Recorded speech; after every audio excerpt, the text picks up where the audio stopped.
Voilà, bonjour à tout un chacun, à vous qui êtes présents ici, comme à ceux et à celles qui nous regardent ce matin par Internet. Alors que la grâce et la paix de notre Seigneur Jésus-Christ soient avec vous et que son nom soit béni en ce lieu. Amen. La prédication de ce matin s'intitule « L'été est proche ». Alors dit comme ça, hors contexte, cette affirmation, elle semble tout droit sortie d'un bulletin météo, n'est-ce pas? Et même plutôt du nouveau journal Météo-Climat de France Télévisions qui nous parle du dérèglement climatique.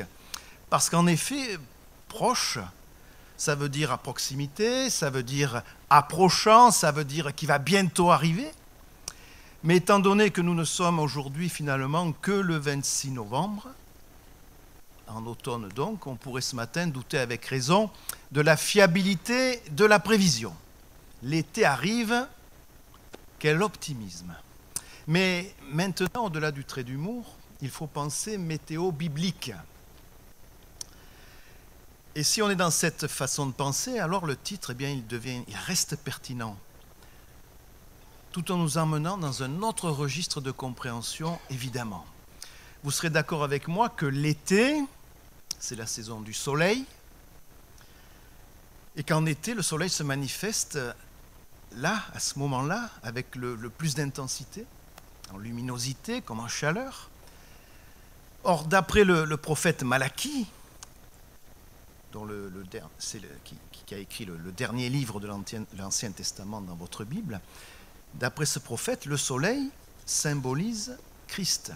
Malachie, chapitre 4, au verset 2, nous dit « Mais pour vous qui craignez mon nom, c'est Dieu qui parle, se lèvera le soleil de la justice, et la guérison sera sous ses ailes. » Christ est le soleil qui vient nous éclairer. Il est le soleil qui nous sauve et nous justifie. Ceux qui marchent dans ses voies, frères et sœurs, sont au bénéfice de sa chaleur bienfaisante, qui guérit nos peines et nos maladies. Amen. Dans Luc 1, versets 77 à 79, c'est Zacharie, le père de Jean-Baptiste, pas l'auteur du livre de Zacharie, qui prophétise la venue d'un puissant sauveur qui rachètera son peuple. Et il dit, afin de donner à son peuple la connaissance du salut par le pardon de ses péchés, grâce aux entrailles de la miséricorde de notre Dieu, en vertu de laquelle le soleil levant nous a visités d'en haut, pour éclairer ceux qui sont assis dans les ténèbres et dans l'ombre de la mort, pour diriger nos pas dans le chemin de la paix. Amen.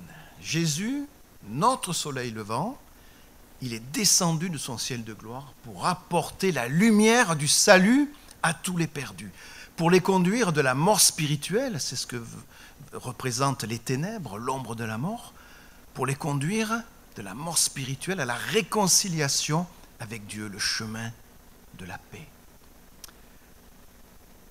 Dans Nombre 24, nous avons un certain Balaam, un devin idolâtre, qui annonce cette fois sous l'action du Saint-Esprit, comme quoi cela nous montre que le Seigneur utilise qui il veut pour la manifestation de ses plans. Et ce devin, il annonce l'événement le plus important pour Israël, mais aussi pour toute l'humanité. Il annonce la venue du Messie, du milieu de Jacob, c'est-à-dire du milieu du peuple d'Israël. Je le vois, mais non maintenant. Je le contemple, mais non de près. Un astre sort de Jacob, un sceptre s'élève d'Israël. On comprend que cet astre, c'est prophétiquement le Messie, le Sauveur. Cet astre, c'est Jésus-Christ. Ce que confirme Apocalypse 22 au verset 16. « Moi, Jésus, j'ai envoyé mon ange pour vous attester ces choses dans les églises. Je suis le rejeton et la postérité de David, l'étoile brillante du matin. » Jésus, notre étoile brillante qui apporte lumière et espoir au monde. Donc si on résume, L'été, c'est la saison du soleil et de la lumière par excellence, qui, dans les textes que nous avons lus, sont identifiés à Jésus. Mais c'est aussi le temps de la moisson, l'été. Ça ne veut plus dire grand-chose pour nous, dans notre société, la moisson. Bon. Mais c'est aussi le temps de la moisson, qui se déroule normalement à partir de mi-juillet, fin juillet, début août. Le temps de la moisson où le Seigneur Jésus rassemblera ses gerbes, où il rassemblera ses rachetés. L'été est proche dans la Bible. C'est donc une image qui nous parle de l'espérance vivante de l'Église, qui est le retour en gloire du Seigneur Jésus dans les cieux pour prendre son Église auprès de lui. Amen. Jean 14, versets 2 à 4 nous dit, c'est Jésus qui parle, « Il y a plusieurs demeures dans la maison de mon Père. Si cela n'était pas, je vous l'aurais dit, je vais vous préparer une place. Et lorsque je m'en serai allé, et que je vous aurai préparé une place, je reviendrai et je vous prendrai avec moi, afin que là où je suis, vous y soyez aussi. » Le Seigneur, frères et sœurs, doit donc revenir pour enlever sa bien-aimée l'Église. Et déjà, dès le départ, les disciples, les chrétiens, eh bien, ils aspiraient à vivre le retour du Messie, dès le début. Alors j'ouvre une parenthèse, il faut savoir que ces disciples, ces apôtres, eh bien, ils pensaient en fait au royaume terrestre que Jésus établirait avec gloire et puissance, mais dans leur génération à eux, pour les délivrer de l'occupant romain, de sa domination sur Israël. Et on voit qu'ils n'avaient pas la pleine compréhension spirituelle du retour de Christ en levant son Église. On ferme la parenthèse. À cette époque-là, il y avait des persécutions qui pouvaient aller jusqu'à la mort pour refus d'abjurer la foi, puisque les Romains exigeaient que l'empereur soit adoré comme étant un dieu. Et évidemment, c'était conflictuel avec les chrétiens. Et donc, vivant ce type de choses-là, eh bien, c'était l'aspiration au prochain retour du Seigneur qui leur donnait la force de persévérer, de rester fidèles dans la foi. Et plusieurs fois, les apôtres ont interrogé Jésus sur ce sujet. Une première fois, par exemple, dans Matthieu 24, verset 3, ils disent au Seigneur, « Dis-nous, quand cela arrivera-t-il ? Et quel sera le signe de ton avènement et de la fin du monde ?» La réponse de Jésus au verset 36 fut, « Pour ce qui est du jour et de l'heure, personne ne le sait, ni les anges des cieux, ni le Fils, mais le Père seul. » Et une autre fois, dans Acte 1, verset 6, les apôtres ont demandé au Seigneur, « Est-ce en ce temps que tu rétabliras le royaume d'Israël ?» Au verset 7, Jésus a répondu, « Ce n'est pas à vous de connaître les temps ou les moments que le Père a fixés de sa propre autorité. » Alors, sans réévoquer la nature de leur attente, eh bien, la réponse de Jésus est qu'ils n'avaient pas à connaître la date précise de la venue de son royaume, qui a été fixée par le Père seul et qu'il a décidé de garder caché aux yeux de tous. Alors, on peut préjuger, sans crainte de se tromper, que Dieu a de bonnes raisons d'agir ainsi, de ne pas révéler les échéances précises de l'avènement de son Fils. Il est dans la souveraineté de son omniscience. Les apôtres auraient-ils pu entendre qu'il s'écoulerait au moins 2000 ans avant l'événement attendu? L'Église ne se serait-elle pas découragée et assoupie encore plus vite que ce qui a été? Et ça nous évoque la parabole dite des 10 vierges, qui se situe dans Matthieu 25, les versets 1 à 13.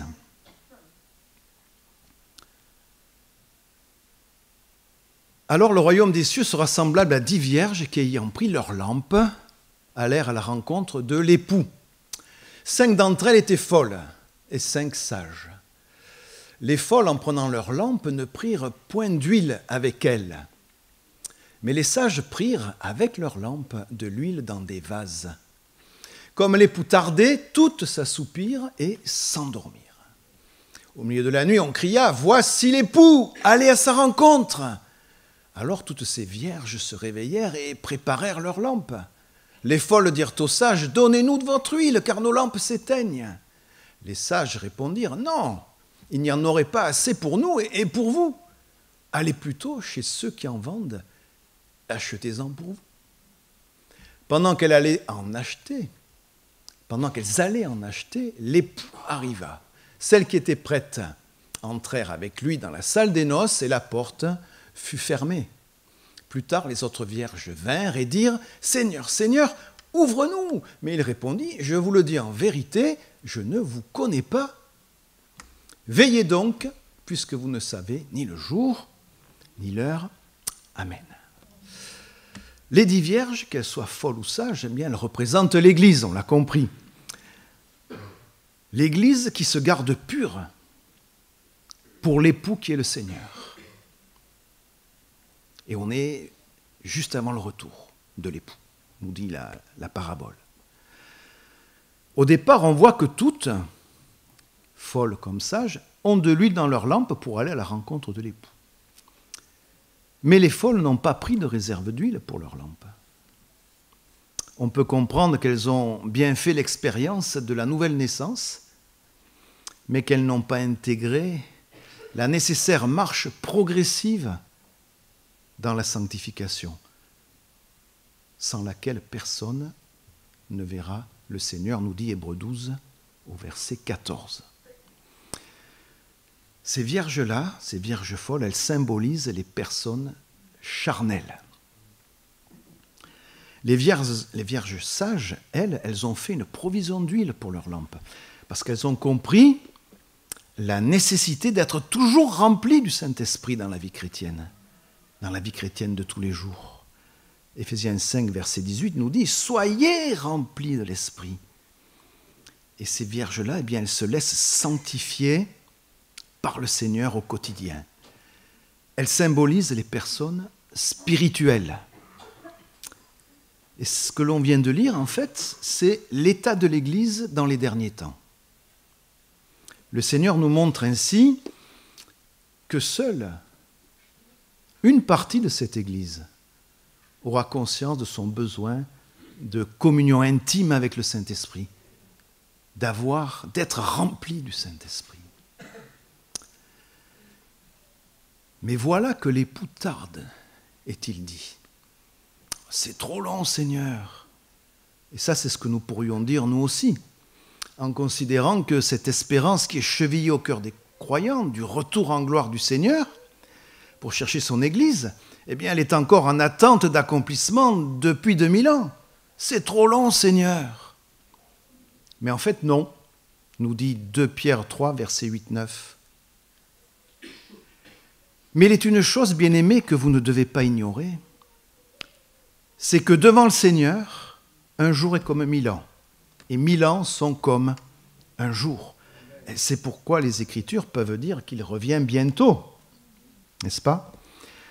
Le Seigneur ne tarde pas dans l'accomplissement de la promesse, comme quelques-uns le croient, mais il use de patience envers vous, ne voulant pas qu'aucun périsse, mais voulant que tous arrivent à la repentance. Si l'attente de son avènement dure encore, c'est que le Seigneur, qui connaît toutes choses, eh bien, il veut que tous ceux qui doivent être sauvés, eh bien, soient mis à l'abri, qu'ils soient rentrés dans la bergerie. Romains 11, verset 25. « Car je ne veux pas, frères, que vous ignoriez ce mystère, afin que vous ne vous regardiez point comme sages. C'est qu'une partie d'Israël est tombée dans l'endurcissement, jusqu'à ce que la totalité des païens soit entrée. » Et de la même façon, l'expression « la fin des temps » ou « les temps de la fin » eh bien, s'applique à l'intervalle de temps qui est compris entre la première venue de Jésus et celle de son retour à venir. Donc on est dans les derniers temps depuis la venue de Jésus sur la terre, en fait. Nous, quand on dit derniers temps, on pense maintenant, là, en ce moment, bientôt. Mais les derniers temps, d'après la parole, commencent avec la venue de Jésus sur la terre. Et donc, c'est un intervalle qui est ouvert pour l'instant. 1 Pierre 1, verset 19-20, nous parle de Christ comme d'un agneau sans défaut et sans tache, prédestiné avant la fin du monde et manifesté à la fin des temps. Hein, c'est ce qu'on vient de dire, à cause de vous. Alors donc, comme c'est trop long, eh bien, toutes les vierges, elles piquent du nez, hein, et s'assoupissent avec leur lampe allumée. On peut voir dans cette nuit-là aussi les siècles d'ignorance qui ont recouvert en fait le christianisme authentique depuis l'institution du christianisme en tant que religion officielle de l'Empire romain par un certain Constantin en l'an 313, n'est-ce pas? Alors à l'arrivée de l'époux, les 10 vierges, elles se réveillent, elles se sont assoupies, elles se réveillent, mais seules les vierges sages ont encore suffisamment d'huile, parce qu'elles avaient fait une provision, pour aller à sa rencontre. Et le marié ne prend avec lui que les vierges sages, parce qu'elles étaient prêtes. Et ça, c'est le mot d'ordre de ce matin, de notre message. Il faut être prêt. Donc il vient prendre avec lui, il fait rentrer dans la salle des noces les vierges sages, et la porte est fermée, plus de possibilité de rentrer. Matthieu 25, verset 11-12. Plus tard, les autres vierges vinrent et dirent « Seigneur, Seigneur, ouvre-nous !» Mais il répondit « Je vous le dis en vérité, je ne vous connais pas. » Elles n'avaient plus de lumière sur leurs lampes. Dans la nuit, il ne les a pas connues. Jésus reconnaîtra seuls ceux qui brillent de la lumière du Saint-Esprit. Matthieu 25, verset 13. « Veillez donc, puisque vous ne savez ni le jour, ni l'heure. » Veiller, ça veut dire rester volontairement éveillé. Ça veut dire faire attention, ça veut dire être de garde. Frères et sœurs, il nous faut être prêts. Il nous faut faire attention.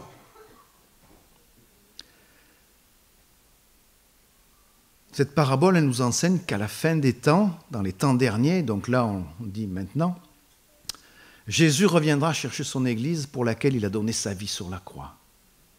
C'est notre espérance. Une Église qui paraîtra devant lui, nous dit Éphésiens 5 au verset 27, glorieuse, sans tache, ni ride, ni rien de semblable, mais sainte et irrépréhensible. Et le Seigneur veut que nous y soyons toujours préparés à cette échéance, pour éviter ce qui s'est passé avec les vierges folles. Alors évidemment, à cet instant du message, c'est un peu anxiogène tout ça, n'est-ce pas? Si on se réfère à nous-mêmes. Être toujours prêt, être toujours préparé. Parce qu'on ne connaît pas le moment précis où le Seigneur va venir chercher son Église. Et derrière ça, la question qui se profile, c'est est-ce que je peux perdre mon salut? C'est une question qui anime depuis des siècles les théologiens, hein, selon telle tendance ou selon telle autre tendance, mais c'est une question qui est tout à fait pertinente. Regardons ce qu'en dit la parole de Dieu. Il faut toujours, quand on a des interrogations telles que celle-ci, toujours chercher dans la parole de Dieu ce qui est dit, ce qu'on peut en tirer, parce que c'est ça notre arbitre. Hein, c'est pas ce que pense l'un ou ce que pense l'autre, parce qu'il a fait des longues études, parce qu'il a fait ceci ou cela, c'est ce que la parole de Dieu en dit. Jean 10, versets 27-29. C'est Jésus qui parle. « Mes brebis entendent ma voix. Je les connais. Et elles me suivent. Et elles me suivent. Je leur donne la vie éternelle et elles ne périront jamais. Et personne ne les ravira de ma main. Mon Père qui me les a donnés est plus grand que tous. Et personne ne peut les ravir de la main de mon Père. Amen. Alors comme le berger protège son troupeau, eh bien le Seigneur protège son peuple de la perdition éternelle. Et si nous choisissons de marcher avec Jésus, on ouvre une parenthèse, ce que ça veut dire marcher avec Jésus. Il faut entendre sa voix. Il faut qu'il nous connaisse. Les vierges folles, il ne les a pas connues. Et il faut le suivre. Alors je peux dire que je marche avec Jésus. Et dans ce cas-là, alors il nous est garanti le salut éternel. Oui, celui qui suit vraiment Jésus, eh bien, il peut avoir l'assurance de son salut éternel. Et de telles personnes, elles ne peuvent pas être ravies de ça même par quiconque que ce soit. Parce que celui qui les garde, il est plus puissant que tous, nous dit la parole. Cependant, est-ce qu'il est possible de rétrograder dans notre relation avec le Seigneur? Que penser de cette affirmation qu'on peut entendre parfois? Sauver un jour, sauver toujours. Vous avez déjà entendu ça? Sauver un jour, sauver toujours. Alors encore une fois, on va regarder ce qu'en dit la parole de Dieu. Hébreux 10, versets 35-36. Nous dit « N'abandonnez donc pas votre assurance, à laquelle est attachée une grande rémunération, car vous avez besoin de persévérance, afin qu'après avoir accompli la volonté de Dieu, vous obteniez ce qui vous est promis. » Après avoir accompli la volonté de Dieu, vous obteniez ce qui vous est promis. Au verset 38, il est dit « Et mon juste vivra par la foi. Mais s'il se retire, mon âme ne prend pas plaisir en lui. » Au verset 39, il est dit « Nous ne sommes pas de ceux qui se retirent pour se perdre, mais de ceux qui ont la foi pour sauver leur âme. » Amen. Alors il me semble qu'il est clair que personne ne peut nous arracher à la main du Seigneur, sauf nous-mêmes. Sauf nous-mêmes. Le salut ne se perd pas dans le sens où on vient de le voir, mais le salut, on peut le rejeter. Jude 1, verset 21, nous dit « Maintenez-vous dans l'amour de Dieu, en attendant la miséricorde de notre Seigneur Jésus-Christ pour la vie éternelle. » Il faut vouloir rester attaché au Seigneur. Il faut persévérer dans la foi.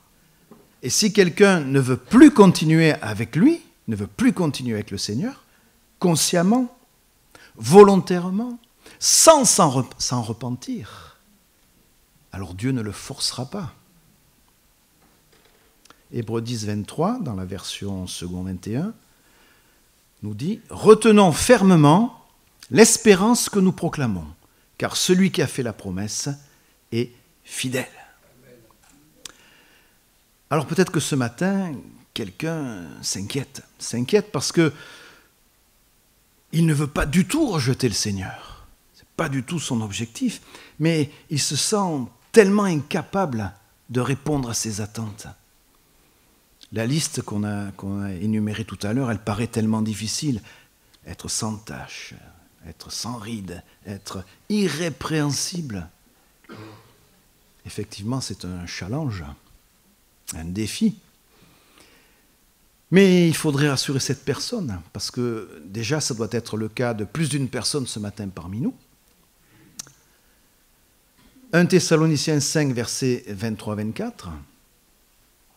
Je veux dire que c'est légitime d'avoir ce type d'interrogation. Que le Dieu de paix vous sanctifie lui-même, tout entier, et que votre être, l'esprit, l'âme et le corps soient conservés irrépréhensibles lors de l'avènement de notre Seigneur Jésus-Christ. Celui qui vous a appelé est fidèle, et c'est lui qui le fera. Amen. Ça veut dire que si nous marchons avec le Seigneur, dans la foi, dans l'obéissance, si nous lui faisons confiance, alors il nous rendra prêts pour son retour. Amen. Alors Dieu, il reste silencieux quant au jour et à l'heure de ce retour en gloire. de son Fils. Mais il en a donné quand même quelques signes annonciateurs. Et il y a plusieurs textes qui nous parlent de ces signes, alors on va en citer quelques-uns, il y en a d'autres. Dans Matthieu 24, versets 6 et 7, il est dit « Vous entendrez parler de guerre et de bruit de guerre. Gardez-vous d'être troublés, car il faut que ces choses arrivent. Mais ce ne sera pas encore la fin. Une nation s'élèvera contre une nation, un royaume contre un royaume, et il y aura en divers lieux des famines et des tremblements de terre. » Est-ce que ça vous dit quelque chose? Est-ce que ça vous parle? Verset 9-14. « Alors on vous livrera au tourment et l'on vous fera mourir, et vous serez haïs de toutes les nations à cause de mon nom. Alors aussi plusieurs succomberont, ils se trahiront, ils se haïront les uns les autres. Plusieurs faux prophètes s'élèveront, et ils séduiront beaucoup de gens. Et parce que l'iniquité se sera accrue, la charité ou l'amour du plus grand nombre se refroidira. Mais celui qui persévérera jusqu'à la fin sera sauvé. Cette bonne nouvelle du royaume sera prêchée dans le monde entier pour servir de témoignage à toutes les nations. Alors viendra la fin. » Luc 21, verset 9. « Quand vous entendrez parler de guerre et de soulèvement, ne soyez pas effrayés, car il faut que ces choses arrivent premièrement. Mais ce ne sera pas encore la fin. » Verset 11. « Il y aura de grands tremblements de terre, et en divers lieux des pestes et des famines. Il y aura des phénomènes terribles et de grands signes dans le ciel. » Alors on voit que tous ces signes-là ne sont pas tous avérés, me semble-t-il. Mais en tout cas, le Seigneur donne des avertissements pour que nous ne soyons pas surpris, toujours dans cet objectif de nous rendre prêts.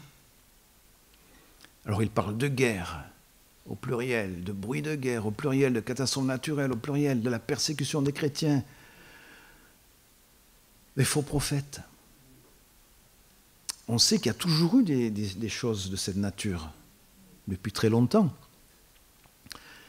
Et ces différents signes, ils ont pu apparaître au cours des siècles passés.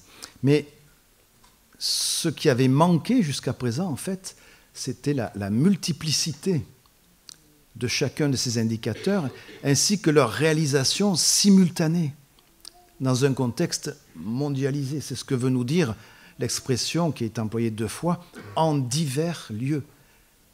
Donc, des événements qui se produisent en divers lieux et qui se répètent de plus en plus souvent. Et chaque fois qu'un événement qui correspond à ces critères que nous venons de lire, chaque fois qu'un de ces événements se réalise, eh bien c'est une chance pour les chrétiens de se réveiller, en référence à la parabole des 10 vierges. Et c'est ainsi que Jésus nous dit « Instruisez-vous par une comparaison tirée du figuier. » Matthieu 24, versets 32-33. Donc c'est la parabole du figuier. « Dès que ses branches deviennent tendres et que les feuilles poussent, vous connaissez que l'été est proche. » Vous vous rappelez, c'est le titre, hein ? L'été est proche. On sait ce que ça veut dire, au-delà du premier sens. « De même, quand vous verrez toutes ces choses, sachez que le Fils de l'homme est proche, à la porte. » Alors cette courte parabole, en fait, elle veut aider le croyant à discerner les signes des temps. Comme en fait le paysan distingue les signes de la nature qui président au cycle des saisons. Et c'est quand les bourgeons commencent à apparaître que le paysan sait que l'été peut venir à tout moment. Mais pour bien comprendre ce qui nous est décrit, il faut connaître le contexte de la parabole, parce que autrement, c'est pas extraordinaire ce qui est annoncé là, cette histoire de bourgeons, etc. Mais il faut comprendre le contexte. Déjà, il faut savoir qu'en Israël, il n'y a que 2 saisons, l'hiver et l'été. L'été, la saison sèche. Pendant 6 mois, il ne va pas pleuvoir. Et puis l'hiver, la saison des pluies. Et ce qui est parlant, ce qui nous enseigne quelque chose ce matin, en fait, c'est la liaison entre ces deux saisons. Saison sèche, saison des pluies. Dans un pays comme en Israël, il n'y a pas de passage progressif. Il n'y a pas un vrai printemps entre l'hiver et l'été comme en Europe. Et on passe de l'un à l'autre, de l'hiver à l'été, en fait, par un très court printemps. Et ce qui est intéressant, c'est que on ne sait jamais combien de temps il va durer ce printemps. On ne sait pas si c'est de quelques jours à quelques semaines. Ça dépend des années, en fait. Mais personne n'en sait rien. Personne n'est capable de le dire à l'avance. Et donc, pour anticiper ces activités, eh bien, le paysan il doit se référer à l'évolution des arbres qu'il voit. Et quand les bourgeons commencent à apparaître, il sait que l'été peut venir à tout moment. Mais il ne sait pas dans combien de temps. Est-ce que ça va être dans 2 jours, dans 3 jours, dans 1 semaine, dans 15 jours, dans 3 semaines? Ça, personne ne peut le savoir. La seule chose qu'il sait, c'est que ça ne va pas être très long. 2 jours, 3 jours, 1 semaine, 15 jours. Il sait que ça ne va pas être très long, mais il ne sait pas quand. Alors vous suivez le développement, n'est-ce pas? Donc il sait discerner les signes qui indiquent la fin de l'hiver et l'arrivée de l'été, mais il ne sait pas en fait combien le printemps va durer, quelle va être cette période-là. Et pour ça, eh bien, il doit prendre toutes ses dispositions pour assurer en fait la pérennité de ces cultures. Parce que quand ça passe de l'hiver à l'été, on passe d'un coup de la pluie au sec. Et les cultures, si elles ne sont pas alors à ce moment-là irriguées par la main de l'homme, en fait, eh bien, ça ne va pas. Donc le figuier, en fait, il évoque les signes de la venue du Messie dans cette parabole. Les bourgeons, ce sont les signes que Jésus a donnés, nous a donnés. Ils sont comme les bourgeons du figuier, en fait, pour nous. Et le croyant, eh bien, comme l'agriculteur qui sait quand on arrive à la fin de l'hiver, eh bien, le croyant, il sait qu'il y a des signes du prochain retour de Jésus. On en voit, on en a vu, on en voit. Mais il ne sait pas quand. Il ne sait pas quand. Mais il sait qu'il peut revenir à tout moment. Comme pour l'agriculteur en Israël, eh bien, on peut passer de l'hiver à l'été en 1 jour, en 2 jours. Mais c'est une césure radicale, un changement total en 1 jour, en 2 jours. Et donc Jésus dit, dans sa parole, ce qui est important, en fait, c'est d'apprendre à persévérer. C'est d'être prêt. Alors la prochaine question concernerait évidemment le comment être prêt. Qu'est-ce que ça veut dire être prêt? Mais ça sera l'objet d'une autre étude. Amen. Seigneur, aide-nous à être prêts en tout temps. Donne-nous, Seigneur, le discernement spirituel dont nous avons besoin pour ne pas être surpris, Seigneur. Que ton Saint-Esprit nous aide à mettre en œuvre dans nos vies ce que tu attends de nous, Seigneur. Nous voulons être de ceux qui entendront un jour, dans Matthieu 25, verset 21, « C'est bien, bon et fidèle serviteur. Tu as été fidèle en peu de choses, je te confierai beaucoup. Entre dans la joie de ton Maître. » Amen. Amen.